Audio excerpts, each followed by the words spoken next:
Hello વિદ્યાર્થી મિત્રો, એજ્યુકટેકનો ચેનલમાં આપનું સ્વાગત છે। આજે આપણે શીખીશું ધોરણ 6 વિષય ગુજરાતી પાઠ 1 પર્વત તારા। પાઠ 1ના સ્વાધ્યાયના પ્રશ્નોના જવાબની સમજ મેળવીશું। 2026-27ના નવા સ્વાધ્યાયના પ્રશ્નો આ વિડીયોમાં ઉમેરેલા છે। તો ચાલો શીખીએ પાઠ 1 પર્વત તારા।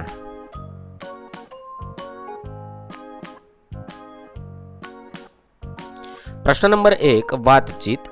સવાલ નંબર 1 આપણે પ્રાર્થના કેમ કરીએ છીએ? જવાબમાં લખી શકાય પ્રાર્થના આત્માનો ખોરાક છે।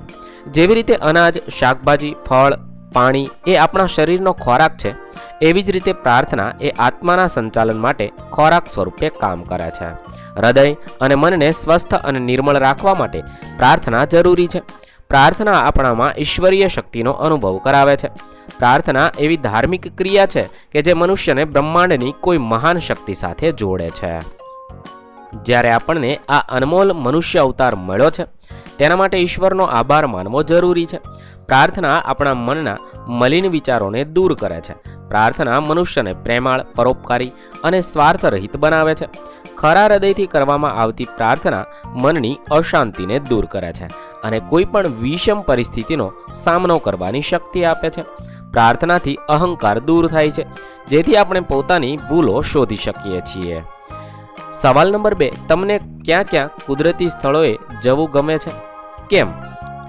જવાબમાં લખી શકાય મને પર્વતો ઉપર, દરિયા કિનારે તેમજ હરિયાળા પ્રદેશોમાં જવું ગમે છે, કારણ કે એ સ્થળો પર જવાથી મન, હૃદય પ્રફુલ્લિત રહે છે, શાંતિનો અનુભવ થાય છે, સ્વચ્છ અને તાજગીસભર હવા મળે છે, પંખીઓનો મધુર કલરવ અને મનને આનંદ આપે છે। આપણે તણાવ મુક્ત થઈએ છીએ, જેથી આપણી અંદર એક નવી ઉર્જાનો સંચાર થાય છે। 3 મેઘધનુષ્ય વિશે તમારા વિચારો શું છે? તમે શું જાણો છો? વરસાદના વાદળ પર પડતા સૂર્યના કિરણોને કારણે આકાશમાં અર્ધગોળાકાર તેમજ 7 રંગોનું મેઘધનુષ્ય રચાય છે। સૂર્યનો પ્રકાશ આપણને સફેદ રંગનો દેખાય છે, પરંતુ હકીકતમાં તે 7 રંગોના મિશ્રણથી બને છે અને આપણે તેને માત્ર પ્રિઝમમાં જ જોઈ શકીએ છીએ। જ્યારે વરસાદની ઋતુમાં સૂર્યનો પ્રકાશ એક સાથે લાખો ટીપામાંથી પરાવર્તિત અને અપરાવર્તિત થાય છે, ત્યારે આપણે પાણીના ટીપા પ્રિઝમનું કામ કરે છે, જેના કારણે આપણે સૂર્યપ્રકાશના એ 7 રંગો ખુલ્લા આકાશમાં જોઈ શકીએ છીએ અને તેને જ આપણે મેઘધનુષ્ય નામથી ઓળખીએ છીએ। મેઘધનુષ્યમાં રંગોનો ક્રમ જાંબલી, નીલો, વાદળી, લીલો, પીળો, નારંગી અને રાતો એમ હોય છે। આ રંગોને યાદ રાખવાની સામાન્ય રીત જાનીવાલી પીનારા છે। 4 નદી, સરોવર, દરિયો, પર્વત વગેરે કેવી રીતે બન્યા હશે? નદી, સરોવર, દરિયો, પર્વત વગેરેની રચના એ પૃથ્વીના વાતાવરણમાં થતા ફેરફારો જેવા કે ભૂકંપ, જ્વાળામુખી, વિસ્ફોટ, ઉલ્કાપાત વગેરેને કારણે સમયાંતરે થતી ઘટના છે। આ તમામના નિર્માણ થવામાં કરોડો વર્ષો લાગ્યા હશે। 5 આપણે ઈશ્વરને તું કહીને કેમ સંબોધી શકીએ છીએ? આપણે ઈશ્વર પ્રત્યેના પ્રેમના કારણે તું કહીને સંબોધી શકીએ છીએ। જ્યાં પ્રેમ હોય ત્યાં તેના પરના અધિકારને કારણે આપણે આત્માના ઉત્તમ ભાવથી તુંનું સંબોધન ઈશ્વર પ્રત્યે કરીએ છીએ। આમાં આપણો તોછડાઈનો નહીં, પણ તેના પ્રત્યેના પ્રેમનો અથવા સમર્પણનો ભાવ હોય છે। પ્રશ્ન નંબર 2 ઉદાહરણ મુજબ જોડો અને વાક્ય બનાવો। અહીંયા ઉદાહરણ આપ્યું છે, ક, બે અને ઉ સાથે જોડેલા છે। ક સાથે 2 જોડેલા છે। દરિયો કેવો હોય? વિશાળ। વિશાળ અને સાથે તેની અંદર શું હોય? તો ખારાશ। આ રીતે જોડેલું છે, દરિયો, વિશાળ, ખારાશ। આ ઉદાહરણ મુજબ આપણે જોડવાના છે। બીજો છે ખ, તેની સાથે જોડીશું ખ એટલે સૂર્ય, તેની સાથે જોડીશું 5 એટલે આકાશમાં હોય છે અને તેની સાથે જોડીશું અ એ ગરમી આપે છે। સૂર્ય, આકાશ અને ગરમી। ત્યાર પછી આગળ જોઈએ ગ, તેને જોડીશું મેઘધનુષ્ય છે, તેને જોડીશું 1, તેની અંદર રંગો હોય છે અને પછી જોડીશું ઈ, એ વરસાદ સમયે જોવા મળે છે। મેઘધનુષ્ય, રંગ અને ઈ એટલે વરસાદ।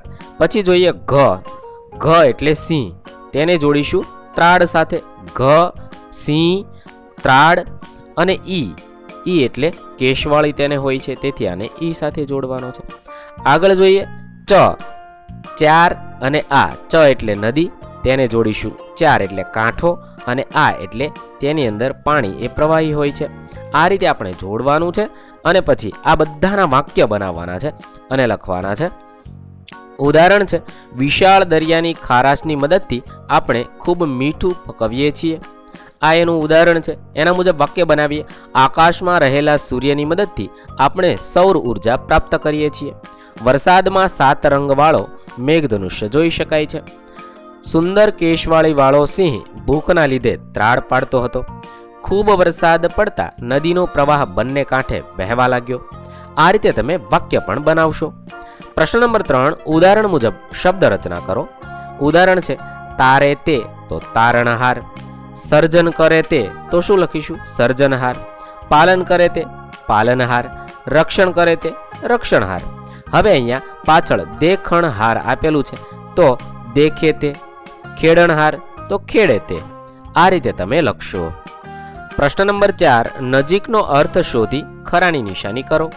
1, ફૂલ ફૂલની રંગ સુગંધે તારી છે સોગાત. 3 ઓપ્શન આપેલા છે. તેનો સાચો અર્થ થશે બ, ફૂલોની સુવાસ અને રંગ એ કુદરતી ભેટ છે. 2, તું તરણાનો તારણહારો, ઝરણાનો તું નાદ. અહીંયા આપેલા વાક્યનો અર્થ થશે તણખલાને તારનાર અને ઝરણાના અવાજમાં ઈશ્વર તું જ છે.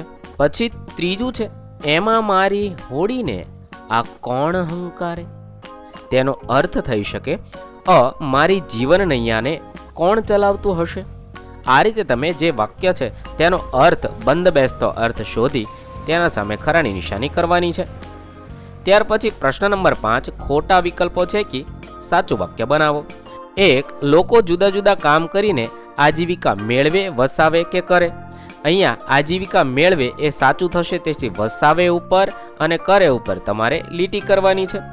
બીજું આપવું લે છું, ગુજરાતમાં દિવસે દિવસે ઉદ્યોગોનો વિકાસ પામ્યો, થયો કે ફેલાયો. તો વિકાસ પામ્યો કહેવાય, એટલે તમારે થયો અને ફેલાયો ઉપર લીટી કરવાની છે. 3 છે, ભગવાનને સૃષ્ટિનું સર્જન કર્યું, થયું કે પામ્યું. તો સર્જન કર્યું કહેવાય, તેથી પામ્યું અને થયું ઉપર લીટી કરવાની છે. 4, પરીક્ષા નજીક આવતા તેણે તૈયારી આરંભી, પૂરી કરી કે શરૂઆત કરી. તો તૈયારી આરંભી. આ રીતે જે ખોટા શબ્દ છે તેને છેકવાના છે, તેના ઉપર લીટી કરવાની છે અથવા એને આવી રીતે દાટી દેવાના છે અને સાચો શબ્દ લખવાનો છે. પ્રશ્ન નંબર 6, કૌંસમાંથી સાચો વિકલ્પ પસંદ કરી ખાલી જગ્યા પૂરો. 1, નુકસાન. બીજું થશે સમસ્યા. 3 થશે સીવણ. 4 થશે શિકાર. 5 થશે સરોવર. 6 થશે શાબાશી. 7 થશે રિસેસ. 8 થશે વિશેષ. યોગ્ય જગ્યાએ યોગ્ય શ લખવાનો, સ લખવાનો કે શ લખવાનો છે. ત્યારબાદ પ્રશ્ન નંબર 7, નીચેની પંક્તિ સમજાવો. રાડ ત્રાડ ને લાડની સાથે, અહીંયા રાડ છે, રાડ લખવું. રાડ ત્રાડ ને લાડની સાથે મોર પીંછનો સૂર, સંતા કુકડી રમતો રમતો રહે નજીક ને દૂર. આપેલી પંક્તિનો અર્થ થશે, હે ઈશ્વર, તારી રાડ ત્રાડ અને લાડની સાથે સુંદર સંગીત અમને મળતું રહે છે. તો ક્યારેક સાવ નજીક હોય તેમ લાગે છે, તો ક્યારેક એકદમ દૂર ભાસે છે, એટલે કે દૂર લાગે છે. ત્યારબાદ પ્રશ્ન નંબર 8, આપેલા શબ્દોને લાગુ પડતા શબ્દો ઉદાહરણ મુજબ લખો. ઉદાહરણ છે, દરિયો તો પાણી, હોડી, મોજા, મીઠું, માછલી, દીવાદાંડી અને શંખ. આવી રીતે લાગુ પડતા શબ્દ લખવાના છે. વૃક્ષ તો મૂળ, ડાળી, પાન, ફળ, ફૂલ, લાકડું લખી શકાય.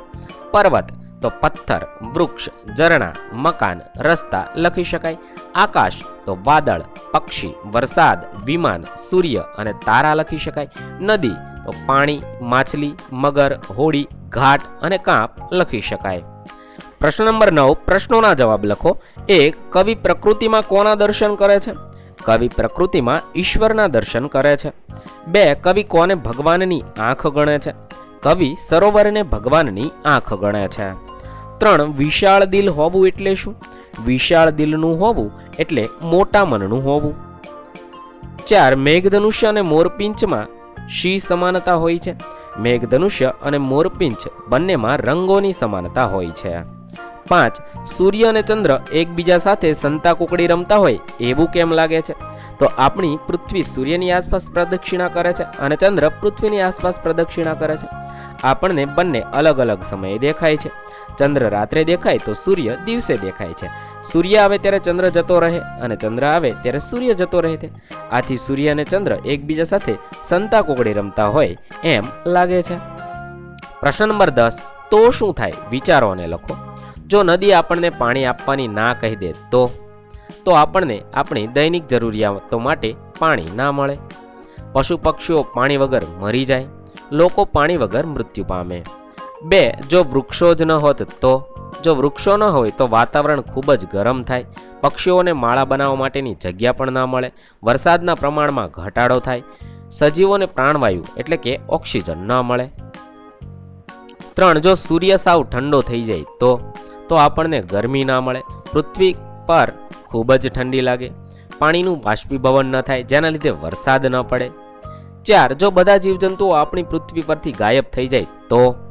જીવજંતુઓ કુદરતી સફાઈ કામદારો કહેવાય. આથી જો બધા જીવજંતુઓ પૃથ્વી પરથી ગાયબ થઈ જાય તો પૃથ્વીની સમતુલા ખોરવાઈ જશે.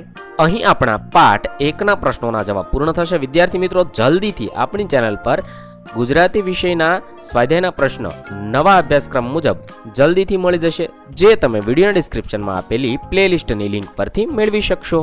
વિદ્યાર્થી મિત્રો, આપેલા વિડીયોની જો તમારે પીડીએફની જરૂર હોય તો તમે આપણી એપ્લિકેશન સ્માર્ટ સાથી પરથી મેળવી શકશો. વિદ્યાર્થી મિત્રો, આપણી એપ્લિકેશન સ્માર્ટ સાથી પ્લે સ્ટોરમાં આવી ગઈ છે, જેની અંદર તમે બધા વિભાગ જોઈ શકો છો. તેની અંદર વિવિધ ધોરણ છે. ધોરણ ઉપર ક્લિક કરતાં વિવિધ વિષય ખુલશે. વિષય ઉપર ક્લિક કરતાં તેની અંદર આવતા પાઠ ખુલશે. તેની અંદરથી તમે પાઠ્યપુસ્તક પણ ડાઉનલોડ કરી શકો છો. તેની અંદર આપેલા પાઠમાં ક્લિક કરતાં તમે પાઠની પીડીએફ, સ્વાધ્યાયની પીડીએફ, સ્વાધ્યાયન પોથીની પીડીએફ, પાઠના વિવિધ વિડીયોઝ, સ્વાધ્યાયના વિડીયોઝ, સ્વાધ્યાયન પોથીના વિડીયોઝ બધું જોઈ શકો છો અને ડાઉનલોડ પણ માત્ર એક ક્લિકમાં કરી શકો છો. વિદ્યાર્થી મિત્રો, આપણી એપને સપોર્ટ કરજો, ડાઉનલોડ કરજો